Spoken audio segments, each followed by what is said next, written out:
SEBI chairperson മാധവിപുരി ബുച്ചിനെതിരായ Hindenburg റിസർച്ചിന്റെ വെളിപ്പെടുത്തലിന് പിന്നാലെ കോൺഗ്രസ് ഉയർത്തിയ വിമർശനത്തിന്റെ പശ്ചാത്തലത്തിൽ മറുപടിയുമായി എത്തിയിരിക്കുകയാണ് ബി.ജെ.പി. ഇന്ത്യൻ ഓഹരി വിപണി തകരണമെന്നാണ് കോൺഗ്രസ് ആഗ്രഹിക്കുന്നതെന്ന് ബി.ജെ.പി. നേതാവ് രവിശങ്കർ പ്രസാദ് പറയുന്നു. സാമ്പത്തിക അരാജകത്വവും ഇന്ത്യക്കെതിരായ വിദ്വേഷവും സൃഷ്ടിക്കാനാണ് കോൺഗ്രസ് ശ്രമിക്കുന്നതെന്നും രവിശങ്കർ പ്രസാദ് ആരോപിച്ചു. സുരക്ഷിതവും സ്ഥിരതയുള്ളതുമായ വിപണിയാണ് ഇന്ത്യയിലേതെന്നും രവിശങ്കർ പ്രസാദ് ചൂണ്ടിക്കാട്ടി. മൂന്നാം തവണയും തിരഞ്ഞെടുപ്പിലുണ്ടായ പരാജയത്തിന് ശേഷം ഇന്ത്യൻ സമ്പദ് വ്യവസ്ഥയെ അസ്ഥിരമാക്കാനാണ് കോൺഗ്രസും അവരുടെ ടൂൾ കിറ്റ് സഖ്യകക്ഷികളും ശ്രമിക്കുന്നതെന്നും രവിശങ്കർ പ്രസാദ് പറഞ്ഞു. ഹിൻഡൻബർഗ് റിപ്പോർട്ട് ശനിയാഴ്ച പുറത്തുവരികയും ഞായറാഴ്ച കോൺഗ്രസ് ഈ വിഷയം ഉയർത്തിക്കൊണ്ടുവരികയും ചെയ്തത് ഓഹരി വിപണിയിൽ തിരിച്ചടിയുണ്ടാക്കുക എന്ന ലക്ഷ്യത്തോടെയാണെന്നും രവിശങ്കർ പ്രസാദ് ആരോപിച്ചു.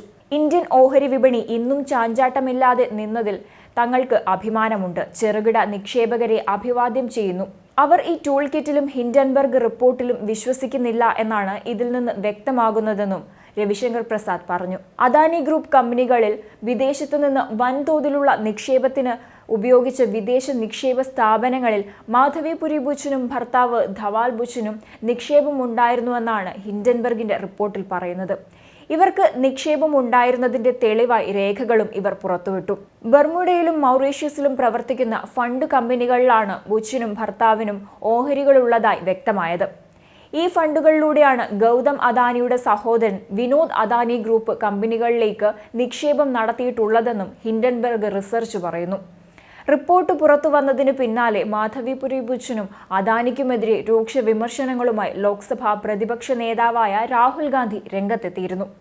ഈ വിഷയത്തിൽ എന്തുകൊണ്ടാണ് സംയുക്ത പാർലമെന്ററി സമിതി അന്വേഷണത്തെ ഭയപ്പെടുന്നതെന്ന് ഇപ്പോൾ വ്യക്തമാണെന്നാണ് രാഹുൽ ഗാന്ധി പറഞ്ഞത്.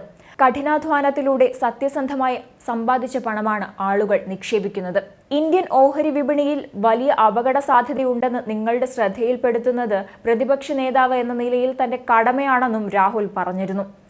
അതേസമയം ഹിൻഡൻബർഗ് റിപ്പോർട്ട് തള്ളി സെബി രംഗത്തെത്തിയിരുന്നു. വ്യാജ പ്രചരണങ്ങളിൽ നിക്ഷേപകർ ആശങ്കപ്പെടരുതെന്ന് സെബി പ്രസ്താവനയിൽ വ്യക്തമാക്കി. അദാനി ഗ്രൂപ്പിനെതിരെ കൃത്യമായ അന്വേഷണം നടത്തിയിരുന്നു.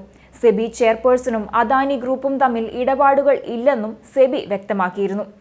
അതേസമയം അദാനി ബന്ധമുള്ള ഫണ്ടുകളിൽ നിക്ഷേപമുണ്ടെന്ന ആരോപണത്തിനൊപ്പം സെബി അധ്യക്ഷ മാധവിപുരി ബുച്ചിനെതിരെ നിരവധി ആരോപണങ്ങളാണ് ഹിൻഡൻബർഗ് ഉന്നയിച്ചത്. ഇതിലൊന്നാണ് സെബിയുടെ ഭാഗമായിരിക്കെ മറ്റൊരു കമ്പനിയുടെ ഓഹരികൾ കൈവശം വയ്ക്കുന്നു എന്നത്.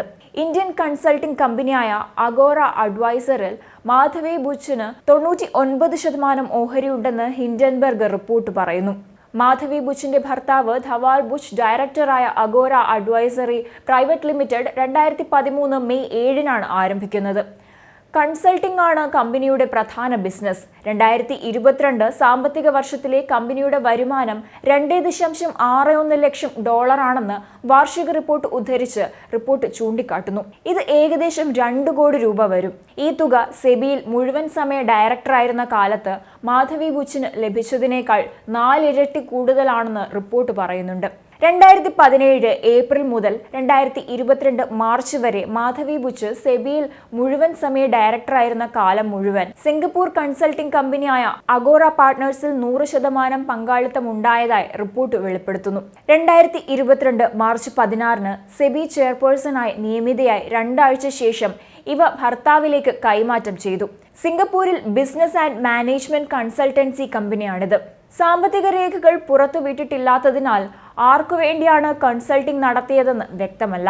2017 ഏപ്രിലാണ് സെബിയിൽ മുഴുവൻ സമയ അംഗമായി മാധവി ബുച്ച് എത്തുന്നത്. 2022 മാർച്ച് 1 മുതലാണ് അധ്യക്ഷ സ്ഥാനത്തെത്തുന്നത്.